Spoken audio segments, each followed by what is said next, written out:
The room was already electric, but no one expected the spark to ignite this fast. Cameras glided across the stage, catching every twitch, breath, every unspoken challenge between the two men who had shaped a generation of American politics. Then, without warning, Trump leaned forward, eyes narrowed, voice cutting through the studio like a snapped cable. "Sit down, boy!" The words hit the air with the force of a slap. Gasps shot through the audience, a collective exhale of disbelief, as if the entire room had been punched in the chest. Even the cameras seemed to hesitate, their red lights blinking like stunned eyes.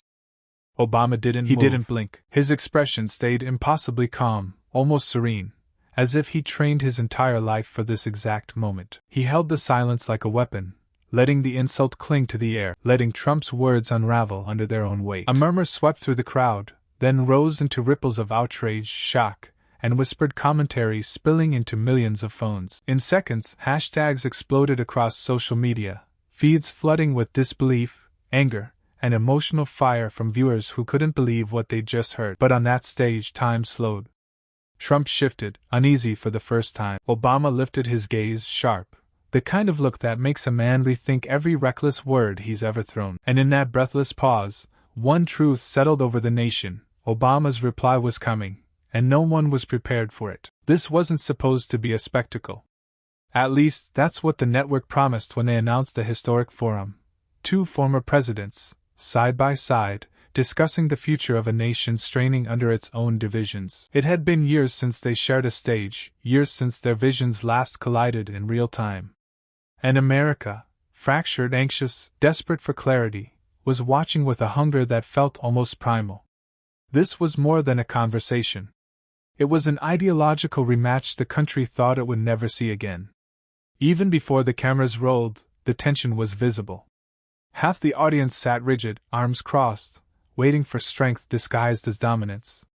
The other half leaned forward, searching for dignity, logic, and the quiet resilience they associated with steadier leadership. Every light in the studio felt hotter.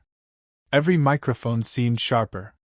The air carried the weight of a nation that had forgotten how to breathe together. Trump strode in with the raw, restless energy of a man who believed volume was victory.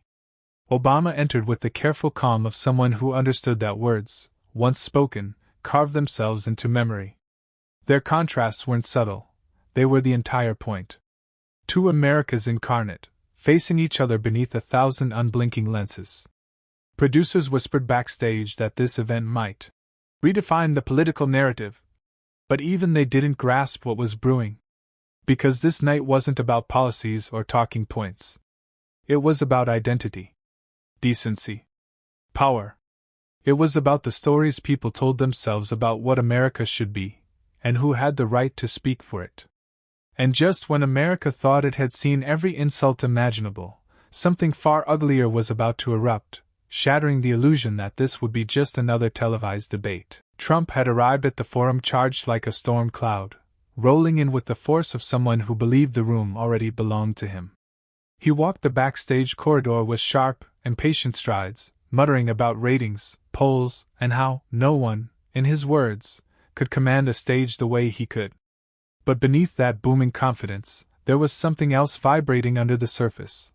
The unmistakable flicker of a man who refused to be overshadowed, especially not tonight, especially not by Obama. His history of public clashes had followed him like a long, jagged shadow.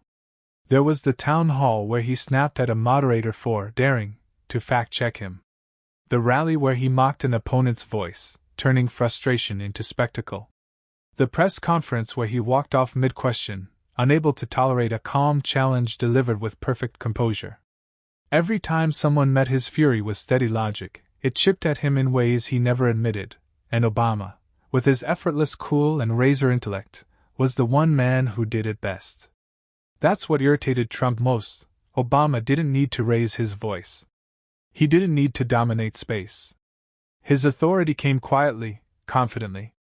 It was the kind of presence that made Trump feel his own power wobble, even as he tried to inflate it louder and larger. So tonight, Trump came determined to own the moment, to seize every second before Obama could use it. Every time Obama spoke, Trump's jaw tightened. Every calm sentence felt like a personal challenge. Every measured pause felt like a provocation. And while Trump pushed harder, louder, sharper, faster, he didn't realize something quietly forming on the other side of the stage. Because the more Trump pushed, the more Obama prepared something devastating. Obama had walked into the forum with the kind of quiet confidence that didn't demand attention but inevitably drew it. His presence didn't roar, it resonated. He carried himself like a man who'd weathered storms far louder than tonight's, a man who understood that leadership wasn't measured by decibels but by depth. Years of navigating crises, insults, and political landmines had refined him, not hardened him. If anything, they'd sharpened the precision of his calm. People still remembered the moments that defined him. The rally where a heckler tried to derail his speech, only for Obama to pause, smile, and defuse the tension with a line so quick-witted the crowd erupted in laughter. The televised interview where an anchor pressed him unfairly and he responded with such grace that the clip became a masterclass in emotional intelligence. Even in the face of blatant disrespect, he had a way of lifting the encounter into something bigger, turning slights into lessons, turning challenges into opportunities to show a better way forward. That was Obama's true talent. He didn't just answer attacks, he elevated them.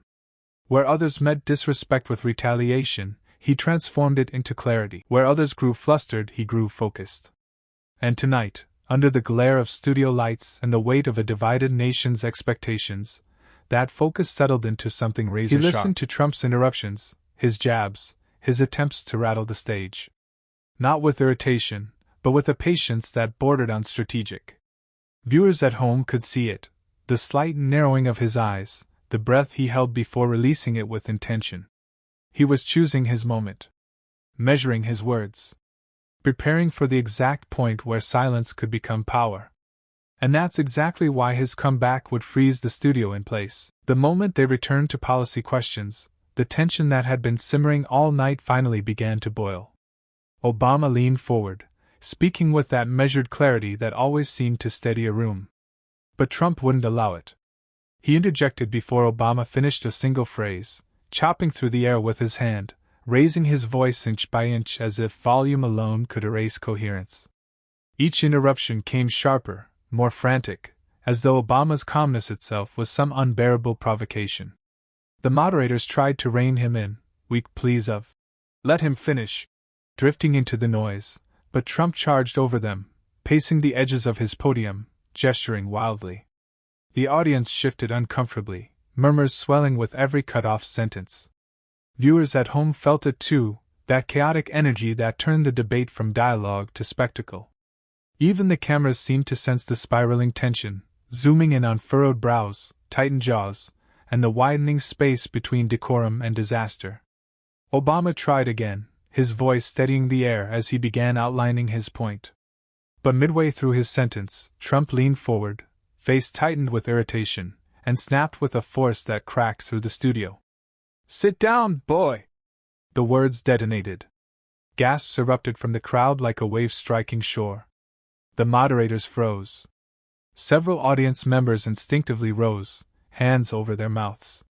On live broadcasts, pundits began speaking over each other, voices tangling in disbelief as feeds replayed the moment frame by frame. Social media ignited instantly, notifications cascading like sparks across millions of screens. And yet, at the center of the chaos, Obama didn't flinch. Not a muscle moved. The room strained to absorb what had just happened, waiting for something, anything, to break the silence. And then, Obama slowly rose from his chair. Obama rose with a slowness that felt deliberate, almost ceremonial, as if he were lifting the entire weight of history with him. The room held its breath. He didn't shout. He didn't glare. His voice, when it finally cut through the silence, was low, steady enough to steady everyone else. "I'll stand when I choose," he said, each word landing cleanly. "And I'll speak as an equal, not as your stereotype." A murmur swept across the audience, a ripple of recognition that this wasn't just a comeback, it was a declaration. Obama took one step forward, then another, closing the distance between composure and chaos. Trump stiffened behind his podium, fists coiling at his sides, caught between indignation and the sudden realization that the room was shifting out of his grip. His eyes darted, searching for a foothold that wasn't there. Obama continued, voice unwavering. Leadership isn't measured by who you can belittle. It's measured by the respect you show, even when it's not returned. He paused, letting the message settle like dust on every camera lens. And if you think I'll shrink because you're loud, you've confused noise with strength. The audience erupted, first in scattered applause, then in a thunderous wave that shook the stage. Even those who had entered the studio unsure were now leaning forward, phones lifted, capturing the moment they knew would define the night. Trump stood motionless, jaw tight, as if the air had turned too thick to push through. His usual retorts evaporated before they could form, drowned out by the crowd's rising energy. Obama didn't need to look back. He held the room now, walking forward with the quiet authority of a man who understood exactly what he'd just done. But the aftershocks of that moment wouldn't stay in that room. The moment the broadcast cut to commercial, the internet exploded like someone had flipped a national switch. Within minutes, #StandWhenIChoose shot to the top of trending lists, followed closely by #NotYourStereotype and #ObamaOnTheStage. Reaction edits flooded TikTok, slow-motion replays of Obama stepping forward, dramatic music layered underneath, creators stitching the clip with their own stunned faces. Influencers who normally stayed apolitical couldn't resist weighing in, posting, "This is the energy we needed," or, "That's how you shut down disrespect without sinking to it." On Twitter, journalists scrambled to post transcripts, while meme accounts churned out content at a pace no one could keep up with. One meme showed Obama's quote carved like stone, another framed Trump's frozen expression as the face of instant regret.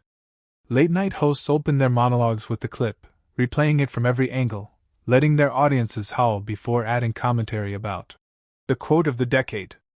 Even morning shows, desperate for ratings, teased their segments with dramatic narrations. What Obama said next left the nation stunned. But the reaction wasn't uniform. Comment threads split into familiar camps, some praising Obama for his dignity, others insisting he'd been too dramatic, still others trying to spin the moment as overblown. Yet even in that division, one truth echoed louder than the noise: Obama's takedown had landed with undeniable force. It had pierced through the chaos, cutting cleanly enough that people couldn't stop replaying it, dissecting it, feeling it. But beyond the memes, the moment carried a deeper message. In the stillness that followed the storm, the nation had a moment to breathe, to truly see what had just unfolded. Obama's response wasn't simply a retort. It became a symbol of something far larger than a single debate stage. It was dignity standing tall against disrespect, calm prevailing over chaos, integrity refusing to be overshadowed by insults. The words and the silence between them reminded everyone that leadership is defined not by the volume of your voice, but by the weight of your character. Across living rooms, offices, and online feeds, viewers felt it, the power of refusing to be diminished, of choosing purpose over provocation, of modeling the respect we long to see in public life. It was a lesson in restraint, in clarity, in courage under pressure. For a nation often divided, it became a moment of reflection. Ego and brashness could dominate headlines, but character endured. Anger and noise could spark reactions, but composure inspired action. And in that enduring lesson, there was a quiet hope that civility could still guide discourse, that unity could still be nurtured, and that integrity might yet outlast the spectacle. The stage lights dimmed, but the echo remained, a reminder that what we say, how we act, and the dignity we choose can define not just the debate, but the soul of a nation. Tonight, we witnessed a moment that shook the nation, Trump's explosive words met with Obama's calm, unwavering response.